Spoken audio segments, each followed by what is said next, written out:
কিন্তু এখানেই দাই ওয়াংয়ের গল্প শেষ হয়ে যায় না, বরং এখান থেকেই শুরু হয় এমন এক ঘটনা যা তার পুরো জীবনটাই উল্টে দেয়।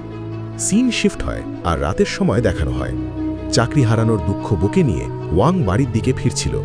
ঠিক তখনই তার সাথে দেখা হয় উদাস হয়ে দাঁড়িয়ে থাকা দাই ইয়াংয়ের। ইয়াং তাকে জিজ্ঞেস করে, তোমার প্রমোশন হয়নি তো? এরপর সে তাকে বলে, কাল কোর্টে চলে এসো, ডিভোর্সের পেপারস রেডি আছে।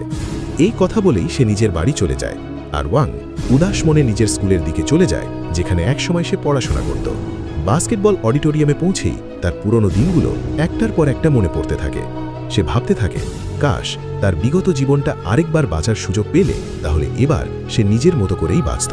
পরদিন সকালে ওয়াংয়ের ঘুম ভাঙে, তার খুব খিদে লাগে। সে খাবার কিনতে যায় একটা স্টোরে। সেখানে গিয়ে নিজের মেয়েকে কাজ করতে দেখে তার ভীষণ রাগ আসে।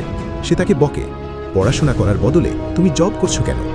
এই কথা বলে সে তাকে নিজের সাথে নিয়ে যেতে চায়, কিন্তু তার মেয়ে তাকে চিনতেই পারে না, বরং তাকে পাগল ছেলে ভেবে চিৎকার শুরু করে।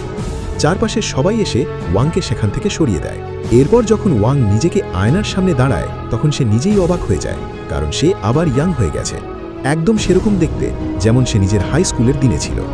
নিজের চোখকেই সে বিশ্বাস করতে পারে না।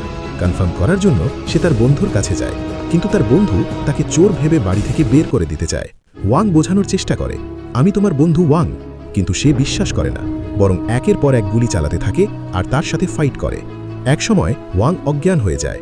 তখন টেবিলে রাখা একটা পুরনো ফটোতে নিজের চেহারা দেখে তার বন্ধু নিজেই শকড হয়ে যায়।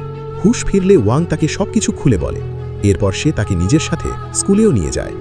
সব বুঝে তার বন্ধু বলে, ভাগ্য তোমাকে আরেকটা সুযোগ দিয়েছে, এখন তুমি নিজের স্বপ্ন পূরণ করতে পারো। ওয়াংয়েরও মনে হয় তার বাস্কেটবল চ্যাম্পিয়নশিপ জেতার যে স্বপ্ন অপূর্ণ রয়ে গিয়েছিল এবার সেটা পূরণ করতে পারবে। এই জন্যই সে আবার স্কুলে অ্যাডমিশন নিতে চায় আর নিজের বন্ধুকে বলে, তুমি আমার বাবা সেজে যাবে। পরের দিন দুজনেই স্কুলে যায়। ওয়াংয়ের নাম দাই ওয়াং থেকে বদলে হে ওয়াং করে দেওয়া হয়। অ্যাডমিশনের সময় শাং প্রিন্সিপালের সাথে ফ্লার্ট করার চেষ্টা করে। এরপর ওয়াংকে পাঠানো হয় তার ক্লাসে। সেখানে গিয়ে সে নিজের মেয়ে সিহাকে দেখে। সিহা তাকে দেখে বিরক্ত হয়ে যায়। সে ভাবে, এই পাগল ছেলেটা আমার পিছু পিছু ক্লাস পর্যন্ত চলে এসেছে। একদিকে ওয়াং স্কুলে পড়ছে, অন্যদিকে তার ওয়াইফ দাই ইয়াং কোর্টে ডিভোর্সের পেপারস নিয়ে তার জন্য অপেক্ষা করছে।